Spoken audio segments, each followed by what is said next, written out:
परम सत्कारियों गुरु प्यारी सात संगत जी, आप सभी को प्यार भरी राधा स्वामी जी। गुरु प्यारी सात संगत जी, मृत्यु केवल गरीबों और निर्बलों को ही नहीं होती। क्या राजा महाराजा और क्या महाबली योद्धा सब इसका शिकार हो जाते हैं। हमारा कोई कितना ही प्यारा और नजदीकी संबंधी क्यों ना हो, मृत्यु के बाद हमारे प्रियजनों का शरीर अग्नि की भेंट कर दिया जाता है। हाँ, रोने वाला विलाप जरूर करता है, पर उसे हासिल कुछ नहीं होता। मृतक के संबंधी चाहे कितना विलाप कर ले और उसकी याद में रोकर अपनी आंखें गवा ले, हड्डियों का पिंजरा हो जाए, लेकिन जो मर गया, जो चला गया, उसे इन सब से कोई फर्क नहीं पड़ता। यदि किसी के विलाप करने से मृतक वापस आ सकता हो तो अवश्य विलाप करना चाहिए, परंतु सच्चाई यही है कि चाहे कितना ही रोते चिल्लाते रहें, मृतक कभी वापस नहीं आ सकता। जिस प्रकार हमारे देखते देखते कई लोग परलोक सिधार रहे हैं, उसी प्रकार दूसरों को देखते देखते हम भी यहाँ से चले जाएंगे। अनंत काल से संसार में जन्म मरण का यह खेल चलता आ रहा है। हमसे पहले आए यहाँ सदा के लिए नहीं रह सके और ना हम सदा के लिए यहाँ रह सकेंगे। इसीलिए इस चक्र में उलझे रहने के बजाय इससे छूटने का प्रयत्न करें। संतों महात्माओं का वास्तविक उद्देश्य जीव को शरीर और संसार की नश्वरता के प्रति सावधान करते हुए उसका ध्यान अविनाशी प्रभु की ओर खींचना है। सो गुरु प्यारी सात संगत जी, आज का यह सत्संग परम संत सहजोबाई की वाणी में से होने जा रहा है। बेनती है कि सत्संग को ध्यान पूर्वक सुने। प्यारी सात संगत जी, आज के इस सत्संग वीडियो में आगे बढ़ने से पहले आप सभी सत्संगी भाई बहनों से एक छोटी सी बेनती है कि चैनल को सब्सक्राइब कर बेल नोटिफिकेशन को ऑल पर जरूर प्रेस करें जी। तो आइए अपने अपने संत सदगुरु को याद करके संत सहजोबाई की वाणी से लिया गया आज का यह छोटा सा सत्संग बड़े प्यार से श्रवण करते हैं। सत्संग के वचन। आत्म में जागत नहीं, सुपने सोवत लोग, सहजो सुपने होत है, रोग भोग और जोग। यह परम संत सहजोबाई जी की वाणी है। वाणी का एक एक लफ्ज करोड़ करोड़ रुपए मूल्यों का है।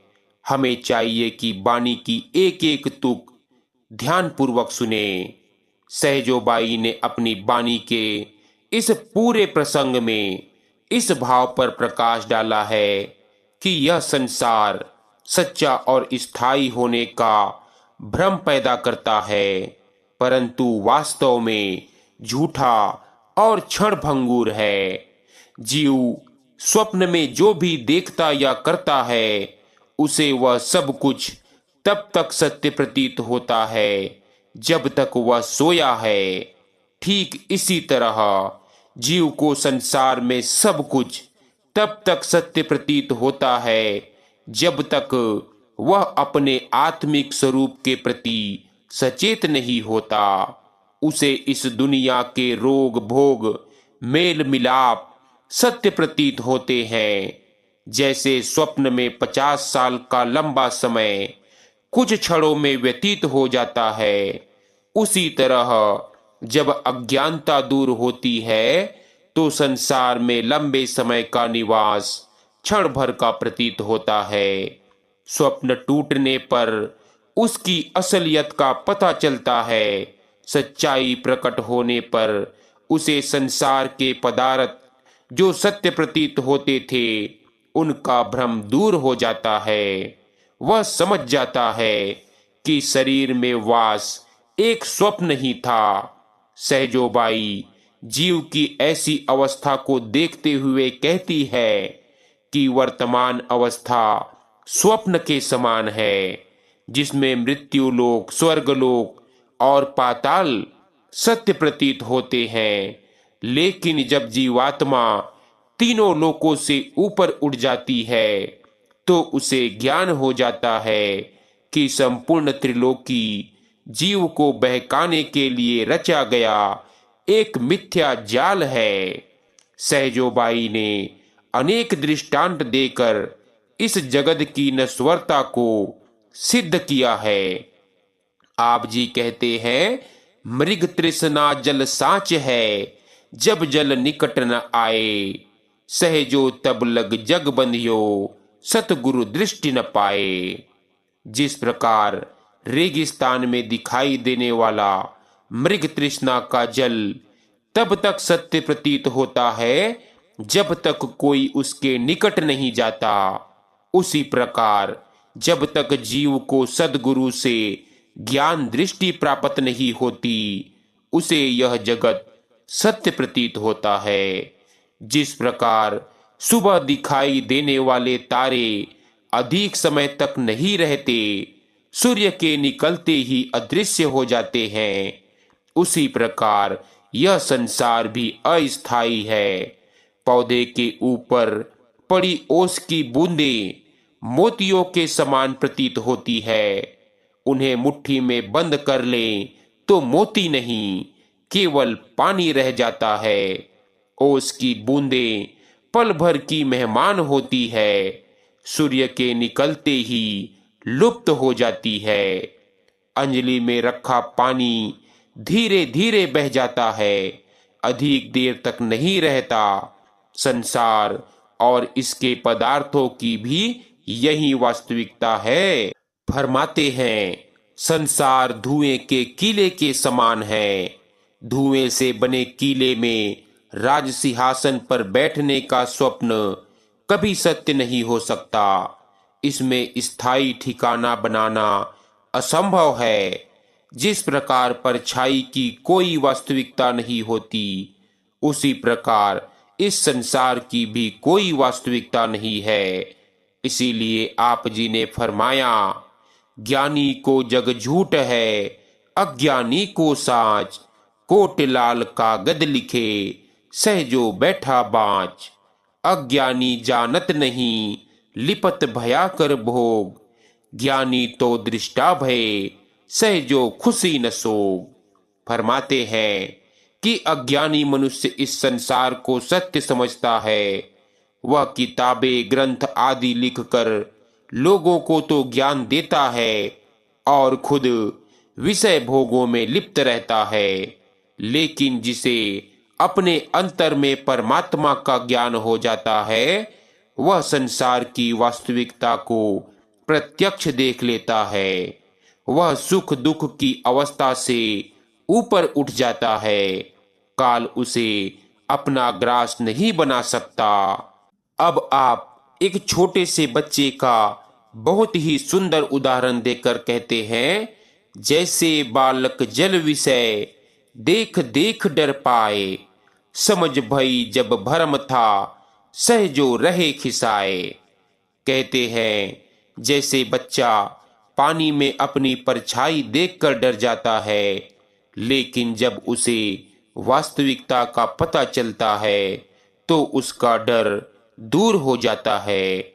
इसी प्रकार अज्ञानी जीव भवसागर से डरता है, लेकिन जब इसे संसार से पार हो जाने के साधन का ज्ञान हो जाता है तो उसे यह बोध हो जाता है कि संसार एक भ्रम है। तब वह अपनी नासमझी पर लज्जित होता है। फिर भ्रम तथा भय पंख लगाकर उड़ जाते हैं।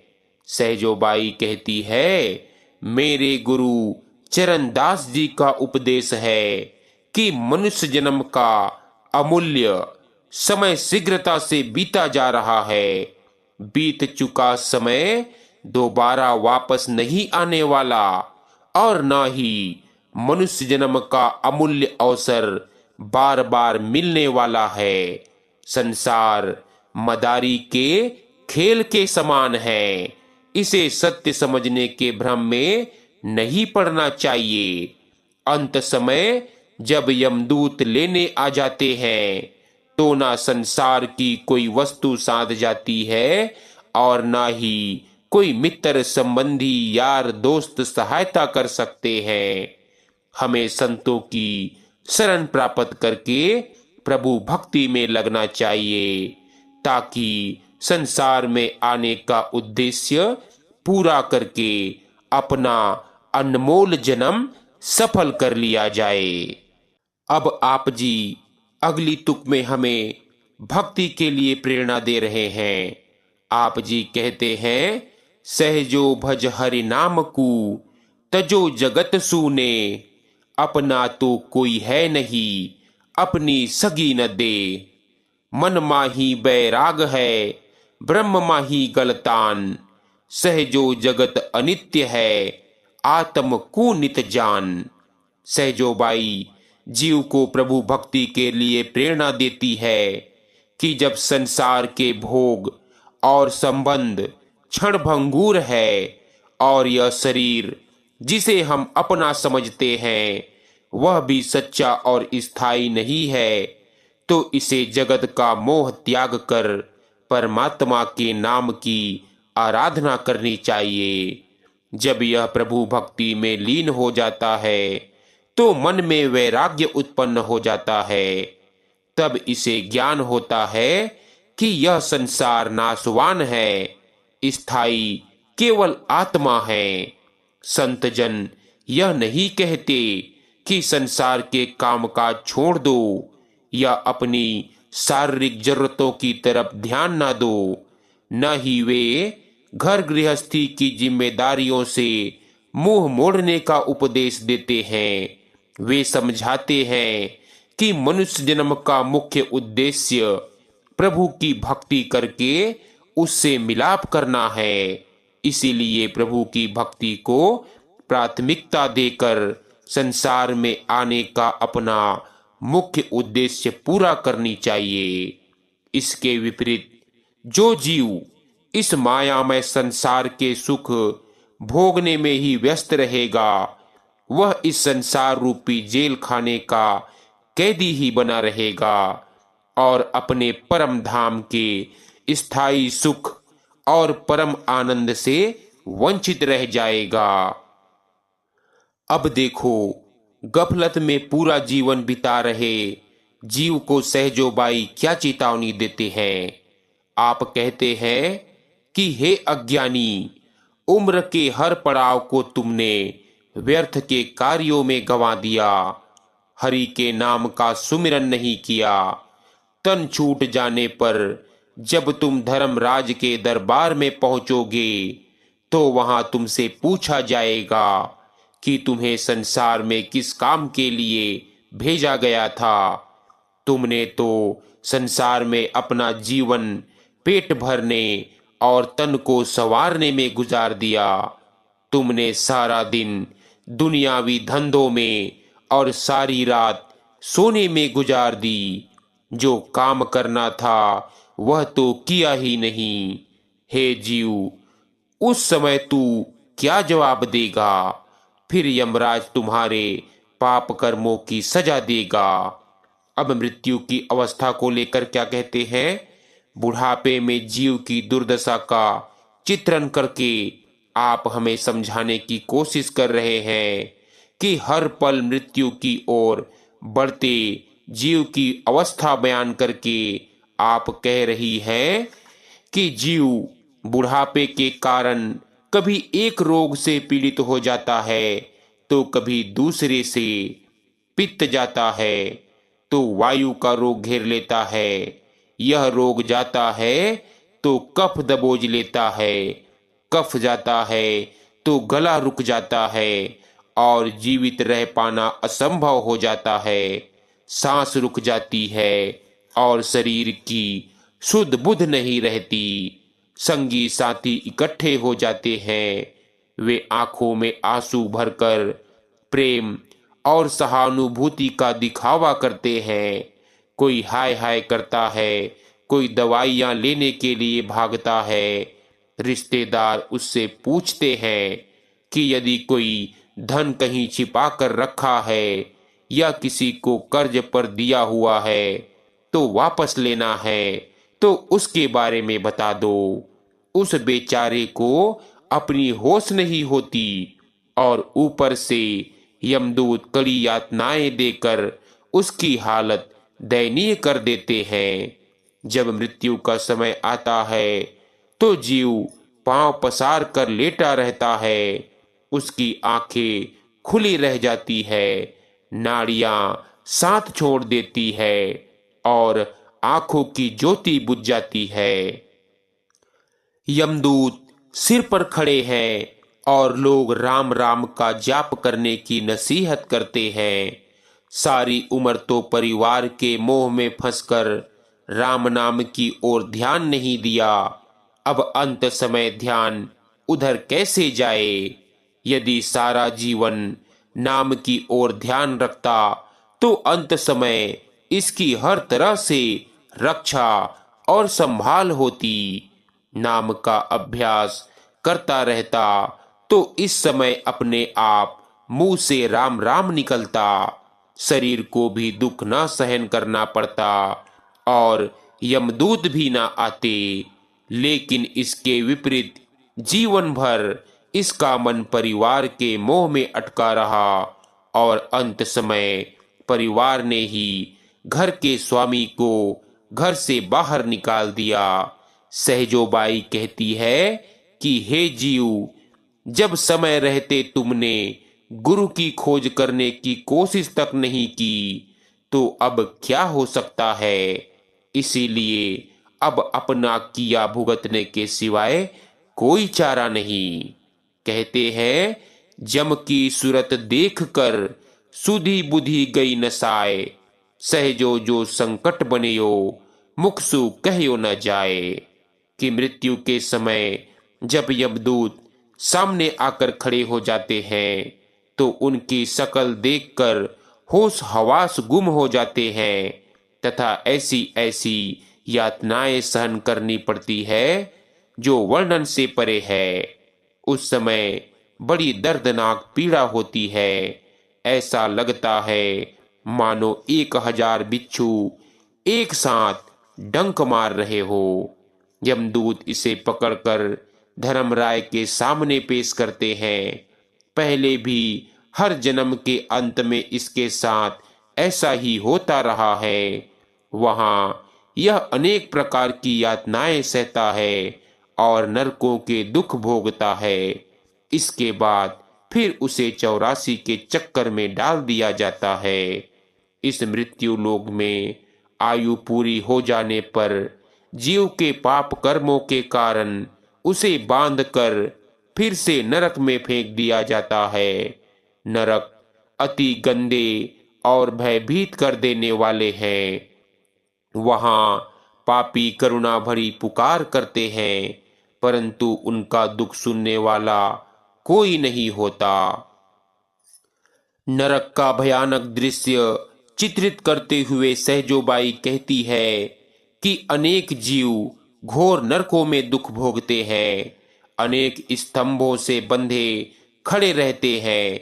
अनेक जीवों के सिरों पर आरे चलाए जाते हैं तथा पापियों की मूसलों से पिटाई की जाती है। अनेक जीवों को उल्टे लटकाया जाता है। अनेक जीवों के पांव बांधकर तेल से भरे कड़ाहों में तला जाता है। कुछ जीवों को गंदगी से भरे गड्ढों में फेंक दिया जाता है जहां कौवे उनके सिरों पर चोंच मारते हैं। क्या पुरुष क्या स्त्रियां सभी अपने अपने कर्मों के अनुसार नरकों में अनेक दुख भोगते हैं। नरकों की 56 किस्म की यातनाएं मानी गई है जिसका वर्णन सुनकर आत्मा कांपती है। अब देखो सहजोबाई अंत में क्या कहती है। आप कहती है 184 यह कही फेर फेर भुगतान, जन्म मरण छूटे नहीं बिना शरण भगवान। कहते हैं कि अनंत काल से 84 के चक्कर में पड़ा जीव बार बार जन्म लेता और मरता है। जब तक वह प्रभु की शरण नहीं लेता और उसकी भक्ति नहीं करता, तब तक उसका 84 से छुटकारा नहीं हो सकता। जीव अज्ञानतावश धन दौलत, हाट हवेली, जमीन जायदाद, राजपाट, मान सम्मान, मित्र संबंधी, राग रंग की महफिलें आदि को सुख का साधन समझकर इनकी ओर दौड़ता रहता है। वृद्धावस्था में भी ये आकर्षण उसका पीछा नहीं छोड़ते। मृत्यु के बाद फिर वही नरकों की यातनाएं भोगने और जन्म मरण के दुख सहने का सिलसिला चलता रहता है। विचार करें, क्या ये वस्तुएं जीव को बीमारी, बुढ़ापे और मृत्यु के दुख से छुटकारा दिला सकती है? क्या ये मन की वास्तविकता शांति का साधन बन सकती है? क्या तीनों लोकों की संपदा के बदले एक भी सांस खरीदा जा सकता है? अथवा क्या ये संपदा आत्मिक शांति और आवागमन से छुटकारे का साधन हो सकती है? विवेकपूर्ण विचार के उपरांत हम इसी निष्कर्ष पर पहुंचते हैं कि आज तक कोई भी व्यक्ति इन वस्तुओं द्वारा आत्मिक शांति प्राप्त नहीं कर सका है। इन वस्तुओं में लिप्त होकर मनुष्य नरक की यातनाओं का अधिकारी अवश्य बन जाता है। इन सब दुखों से छुटकारे का एकमात्र उपाय केवल प्रभु भक्ति ही है। प्रभु भक्ति में लीन होकर जीव की दुख सुख को सहने की शक्ति बढ़ जाती है। वह धीरे धीरे इन सीमाओं से बहुत ऊपर उठ जाता है और ऊंची और निर्मल अवस्था को प्राप्त हो जाती है। सो गुरु प्यारी साध संगत जी, आज के इस सत्संग से हमें भी कुछ सीख लेना है कि सहजोबाई ने आज हमें क्या समझाने की कोशिश की है। सो गुरु प्यारी साध संगत जी, आज का यह सत्संग हमारा यहीं समाप्त होता है।